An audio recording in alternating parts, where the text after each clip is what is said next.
glek ini terus gelas ini pun ngeten. Tapi sudah adzan Allahu Akbar, ngoten nggih. Itu dilanjut tidak apa-apa. Itu dilanjut ya ala kadarnya lah, glek. Gitu. Terutama yang di sini itu dilek. Yang di sini dilek tidak apa-apa, tidak perlu dilepeh. Tapi kalau misalkan nggih, wadai sak menten.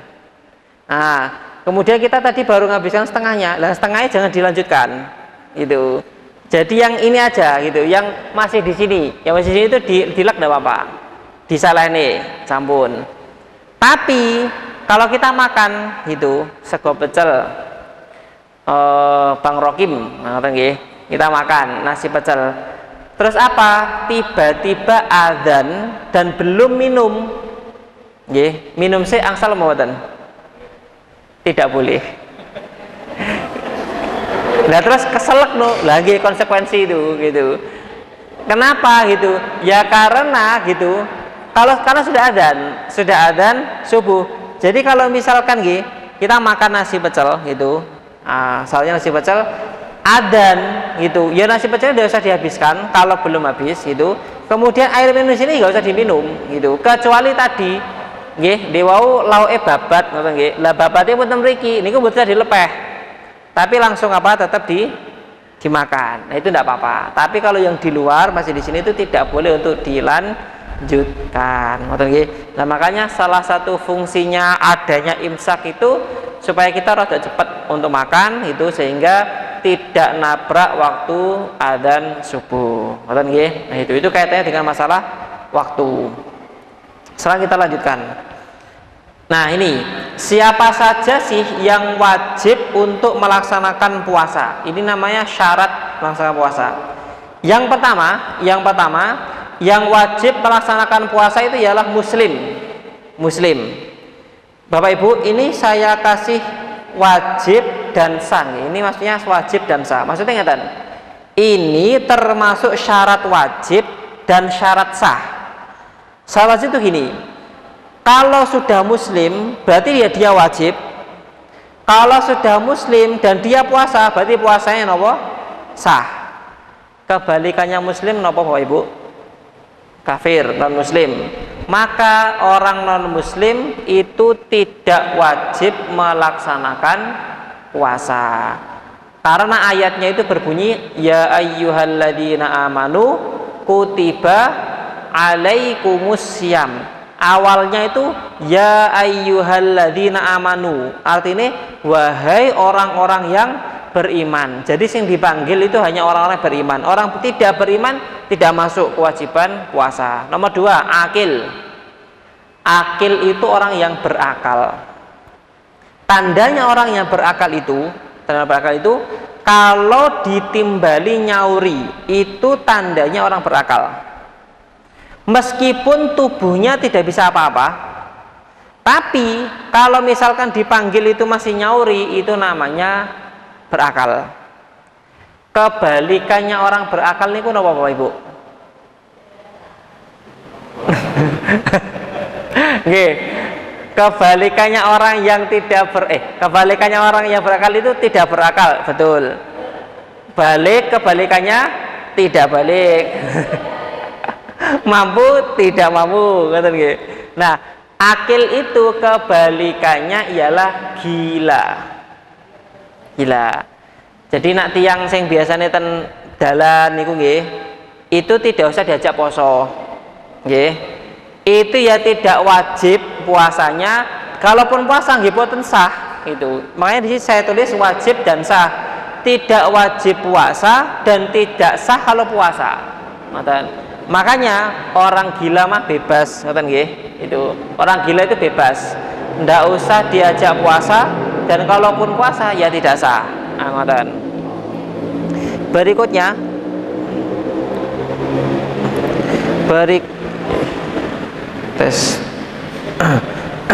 berikutnya yaitu balik. Syarat berikutnya muslim, akil, balik. Balik itu ngertos nggih Bapak Ibu nggih? Tanda seorang laki-laki sudah balik ini apa? Ini tidak apa-apa disampaikan karena ilmu. Tanda laki-laki sudah balik itu ialah sudah mimpi basah. Kalau tanda perempuan sudah balik niku napa? Haid.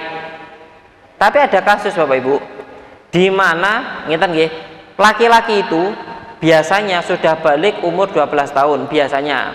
Perempuan anggap aja umur 9 tahun, 10 tahun itu sudah balik misalkan.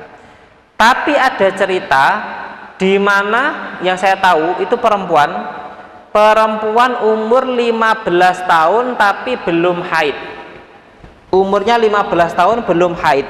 Niku termasuk balik napa mboten perempuannya? Jadi umur 15 tahun tapi belum haid. Niku sampun balik napa mboten hitungannya? Sampun. Tapi belum haid loh, Bu. Ya. Jadi gini, kalau umurnya sudah mencukupi tetapi belum mimpi basah atau belum haid, maka tanda berikutnya yang dicari itu tanda fisik. Nah, kalau laki-laki itu niki muncul niki. Nah, muncul nomor niki namanya jakun. Kalau menjing niki berarti dia sudah balik gitu. Terus laki-laki nggih umurnya sudah mencukupi, belum mimpi basah, tapi penjuwenggoten kados kula wonten iki gitu. Itu balik napa mboten? Balik gitu, balik. Aku belum pernah mimpi basah, tapi juwenggoten nggih pun balik niku ngoten. Nah, kalau perempuan bagaimana? Kalau perempuan dari tanda fisiknya juga bisa. Ngapunten, kalau misalkan sudah muncul payudaranya maka dia sudah balik, termasuk ini sama laki-laki dan perempuan muncul misalkan bulu ketiak. Bulu ketiak itu menandakan bahwasanya dia sudah balik. Nah, balik itu di sini disebut syarat sah saja. Itu. Nah, syarat sah maksudnya ngeten. Kalau dia itu belum balik, wajib puasa napa mboten? Tidak. Misalkan Syamil itu anak saya itu, maka dia itu tidak wajib puasa. Tapi kalau dia puasa, puasanya sah napa mboten? Sah. Puasanya sah, tapi dia itu belum wajib puasa. Ngoten. Tentang poso sah, mboten menapa. Itu. Lah, terus bagaimana itu pahalanya? Insya Allah dia tetap dapat pahala plus orang tuanya. Orang tuanya tetap dapat pahala. Jadi misalkan nih ke kelas MI Muhammadiyah kelas 4, 5, 6 gitu, 4, 5, 6 itu sajane belum balik misalkan, anggap aja belum balik. Tapi gitu, kita sebagai guru mengasung mereka untuk puasa dan orang tua mengasung mereka untuk puasa. Posone niki poso tenanan nggih, bukan poso napa beduk gitu. Maka insya Allah gurunya dapat pahala, kemudian orang tuanya juga dapat pahala. Nah, kemudian yang berikutnya mampu. Ini syarat wajib. Mampu. Bapak Ibu, orang yang tidak mampu puasa niku contohnya napa? Sakit, satu. Nomor dua, sakit sudah. Nomor dua itu tua. Tua. Nomor tiga, nomor tiga itu ialah hamil. Nomor 4 ialah menyusui. Jadi 4 alasan ini membolehkan seseorang untuk tidak puasa, dianggap tidak mampu. Nomor 1 dia itu tadi sakit. Nomor 2 itu orang yang tua. Nomor 3 hamil. Nomor 4 apa? Menyusui. Nah, yang pertama, nomor pertama itu ialah sakit. Kalau sakitnya panu, angsal apa mboten? Nah, aku panu, gak poso. Nah, itu tidak boleh. Nah, sakit yang boleh untuk tidak puasa itu harus memiliki 3 kriteria. Sakit yang membolehkan tidak puasa itu harus memiliki 3 kriteria. Yang pertama, sakit. Kalau puasa tambah sakit. Nah, itu boleh untuk tidak puasa. Nomor 1. Nomor 2, sakit. Kalau puasa tambah parah, boleh tidak puasa. Nomor 3, sakit. Kalau puasa bisa meninggal. Nah, ini boleh untuk tidak puasa. Jadi sakit itu singkatan niki. Nak pilek termasuk napa mboten niki? Mboten nggih. Mboten. Berarti poso, mboten nggih. Terus apa malih? Anu barangkut-angkut meja kesandung. Nah, terus getien jempolane termasuk napa mboten? Nggih mboten, tetep poso ngoten. Jadi kalau misalkan sakitnya stroke harus minum obat. Kalau tidak minum obat nggak sembuh-sembuh. Itu harus rajin minum obatnya. Nah itu boleh untuk tidak puasa.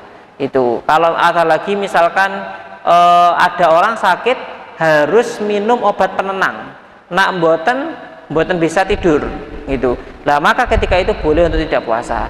Nah kalau sakit termasuk nanti orang tua sakit dan orang tua kalau sakitnya menaun itu 1 tahun gitu maka nanti boleh untuk tidak puasa terus tetapi diganti kafaroh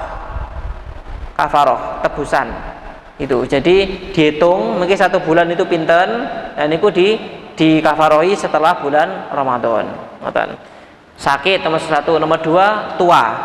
Bapak Ibu, tua niku umurnya berapa? Orang itu disebut tua itu ketika umur berapa? Buat teman-teman nggak ngomong sih? Nah, relatif gitu. Kemarin Pak Buklis sudah menyampaikan bahwa tua itu relatif. Itu. Makanya tetangga saya itu beliau sudah pensiunan Telkom, umurnya sekarang 68. Sholat itu masih sregep dan seweger awake. Apakah beliau disebut orang tua? Ya orang tua, tapi apa gitu? Karena masih mampu untuk puasa, ya lanjut puasanya. Tapi kalau umurnya baru 50, 55 dan memang sudah tua, kelihatan tua banget tidak kuat puasa, ya boleh untuk tidak melaksanakan puasa. Jadi relatif tua gitu. Nomor 3 hamil, nomor 4 apa? Menyusui. Hamil dalam sini juga relatif. Ada ibu yang hamil tapi puasa niku kuat. Wonten mboten? Wonten. Itu enggak apa-apa, lanjut puasanya.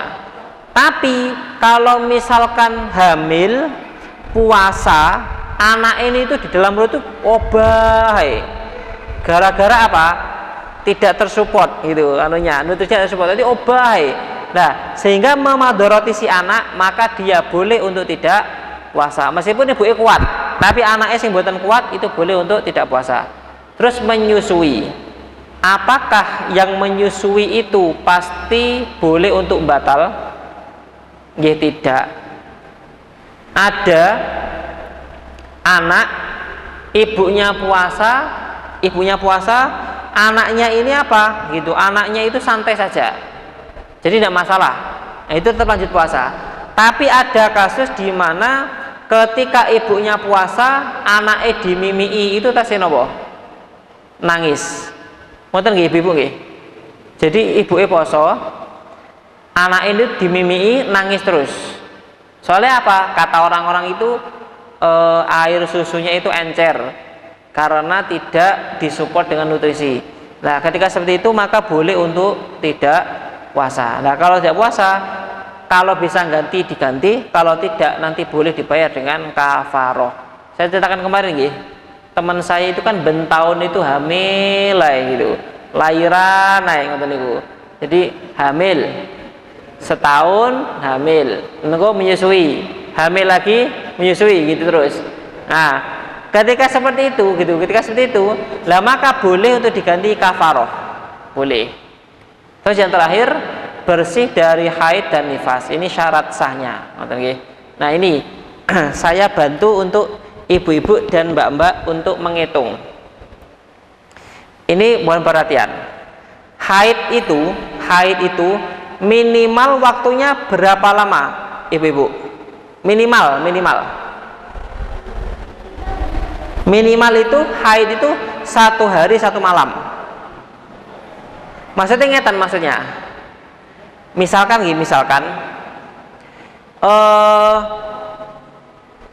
pagi keluar, setelah itu tidak keluar terus, maka itu tidak disebut haid maksudnya. Gitu. Haid itu harus 1 hari 1 malam. Itu minimal. Standarnya haid itu berapa lama? 6 atau 7 hari. Maksimal haid berapa hari? 14. Maksudnya ngeten. Ini untuk ngitung ya. Ada seorang perempuan A. Ini nanti yang bapak-bapak boleh belajar karena nanti kalau ditanya istrinya biar bisa. Lah yang belum, nah belajar gitu. ya kayak Ustadz Hasan, Ustadz Ilham, nanti kalau anu sudah ready gitu. Ada perempuan A biasanya haidnya itu 7 hari. Ginjelalahno tanggal 1